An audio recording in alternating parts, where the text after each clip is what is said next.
So 99% of businesses fail, and the reason the vast majority of those businesses don't make it is just because there was no demand for their product. There was no product market fit. So with that in mind, and something we talk about on this channel all the time is that business and creating your own business and being successful, that comes down really to the iterative volume, the number of intelligent times that you can improve that is going to decide whether long run you as an entrepreneur, as a person in business, succeed or not. And it may not be your first idea, it may not be your 10th, but it might be the 45th version of your 23rd idea. And that right there could be the one that hits it big. And what nearly everyone does is they spend so much more time on validation, on assessing the product market fit than they need to. We live in a highly globalized and digital world, and for very small amounts of money, you can validate your business idea very, very quickly. And in this video, I'm doing a deep dive into my personal 3-part system for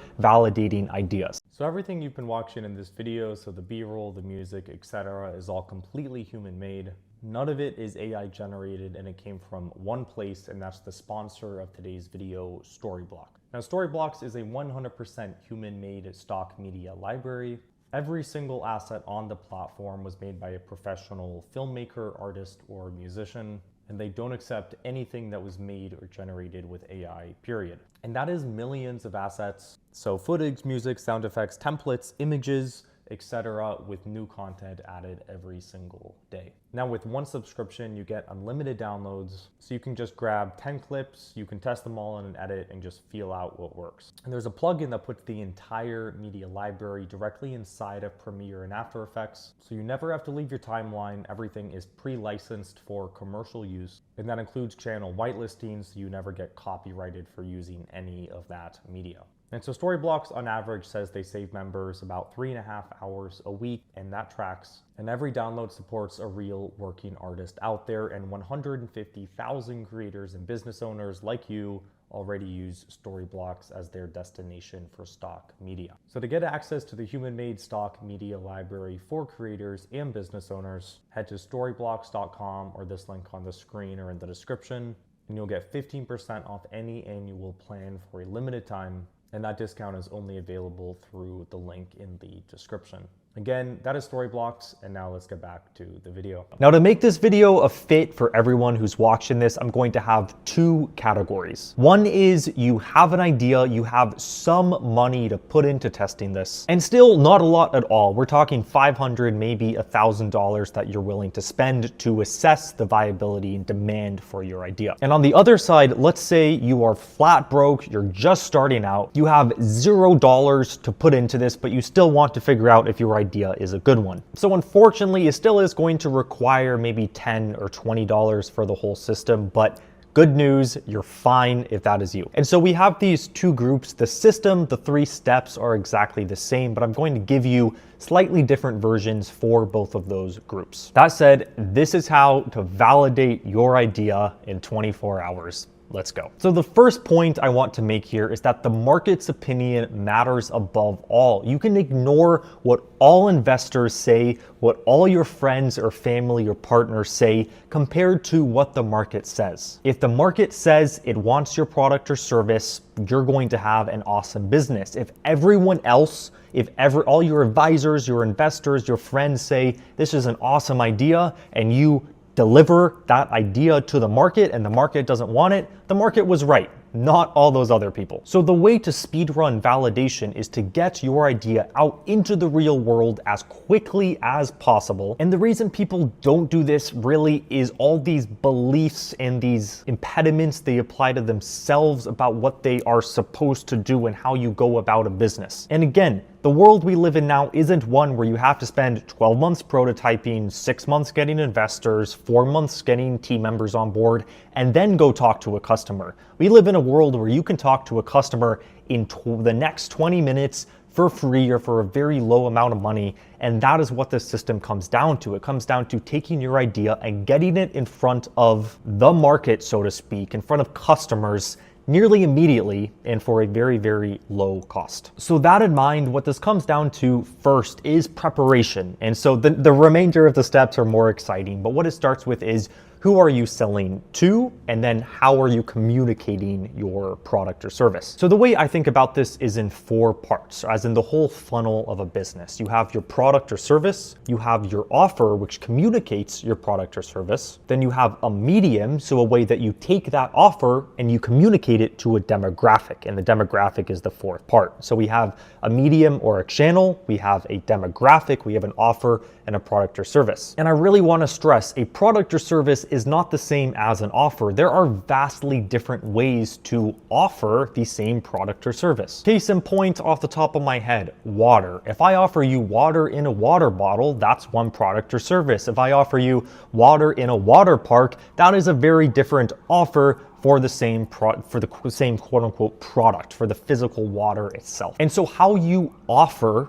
the same underlying thing will drastically impact how the market responds to it. So that's why there's both of these parts. There's the demographic part you need to think about and the offer part. So what I want you to do as step 1 for this validation piece is don't just pick a single demographic or a single offer. Just go a little more wide. We want to throw some spaghetti at the wall and see what sticks. Now, if you have a business where there's only one exact type of person that could use it, right? Maybe that's the case, but probably not. If it is, you do you. If not, pick somewhere between 3 and 5 different groups that you think you could sell to, who you think would be your perfect customer. Then also pick 3 to 5 offers. And this doesn't have to be a massively kind of like each one be a radically different way of presenting the product or service, but you do want some variety in there, a different kind of pricing structure, a different way of phrasing what it is, a different way of pitching the problem or solution that it solves. And Alex Hormozi's book, as much of a trope as it is, I think they're the best resource on this. So his offers book and his money models books as well. I'm not affiliated with him, but they are great books for this whole kind of notion of an offer. Okay, so that in mind, again, for this kind of preparation stage, you want to have your demographics listed and you want to have your offers listed. And if you want to think like about that materially, just think of it as an elevator pitch. Your offer is your elevator pitch. What is that, right? So you should have your 5 different elevator pitch offers written down along with those very specific demographics. Like I want to target sales reps who work at large enterprise companies in the Midwest, or could be anything as specific as that. With that in mind, the actual step number 1 in this 3-part system is to run ads. Now, this is the one that takes the most amount of money. So step 2 and step 3 are equally important.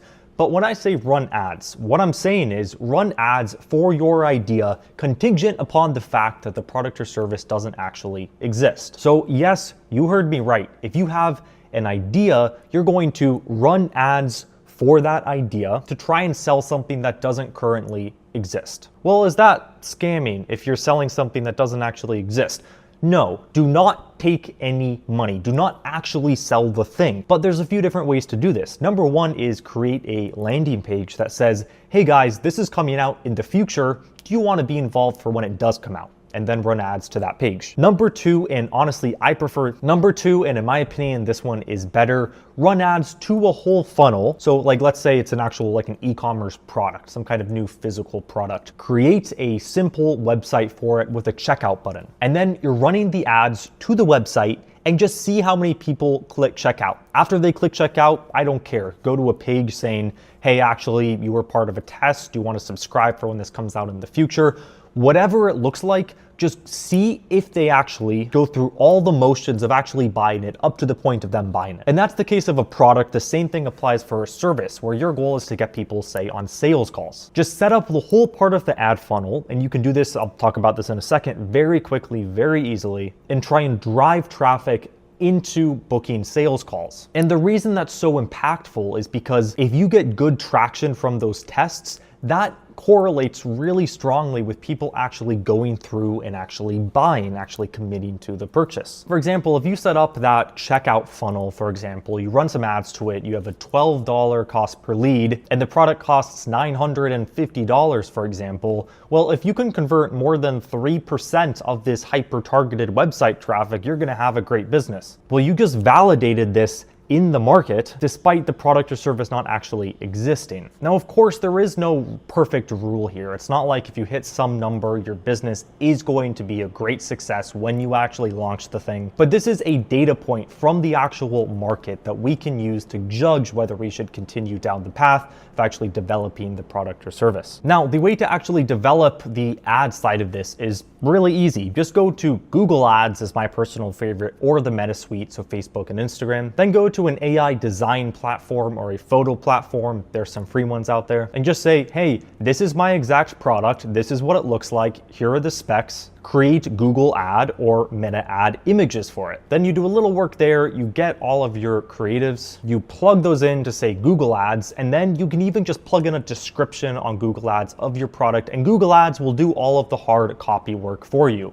It'll generate things like the headline and the description. To create a landing page is just as easy. There's tons of website builders out there, a lot of which we've looked at on this channel. Just go create your landing page and then you have an ad funnel. Now, again, I said this one requires more money than the others, and that's true, but you can get really good results from a test like this by just putting in $300, $400, maybe a few $1,000s over the course of a few weeks. And you don't even need a few weeks. What you can do, and I recommend this, is just put all your budget and let the campaign run in one single day. The market is big. You're just spending a little amount of money, so you can get the results from this test in a few hours. That's not always the case, because for like performance max campaigns on Google, you have that learning period and then spending adjusts through that.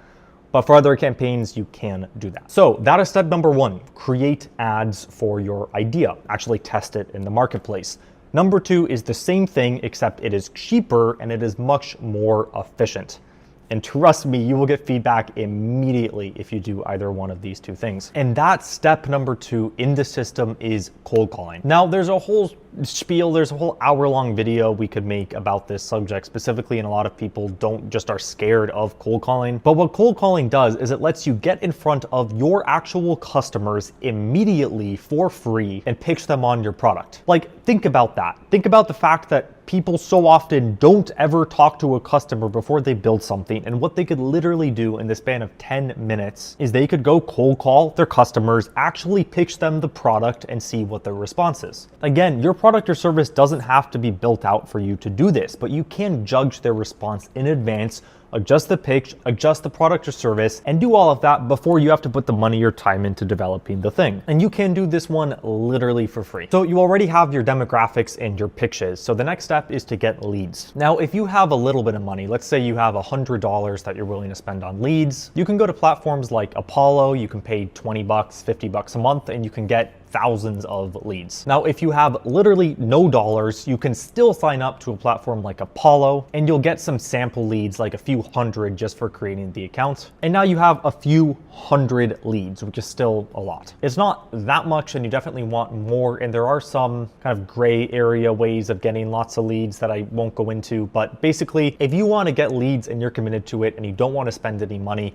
you can do that. Now, those leads should match the demographics. So plug those same detailed specifications that you came up with into the lead platforms, and then now you got your leads. Then you need a calling software if, again, you're willing to spend a little bit more money. That's useful for a few reasons. Number one, you can record it, so you can include that then to listen back, to talk to investors. And number two, in terms of just tracking and calling people again, it just does all of that for you instead of you doing it manually. So with 20 or 50 bucks, you could sign up for what's called a dialer like that, like Ring Central is a very cheap one. If you have no money, just use your cell phone. It's a lot more manual. You can use a spreadsheet for tracking, but that still gets the job done. And then just call, pitch the customers of your product, see how they respond. And if they actually want to buy, number one, awesome, you did it. And number two, now you can say something like, okay, awesome, I'll be honest, this is where I'm at with it and why I called you. Do you want to be or commit to being an early customer? Because then you can use that as social proof to get investors to go convince other clients to go for it. Just use that as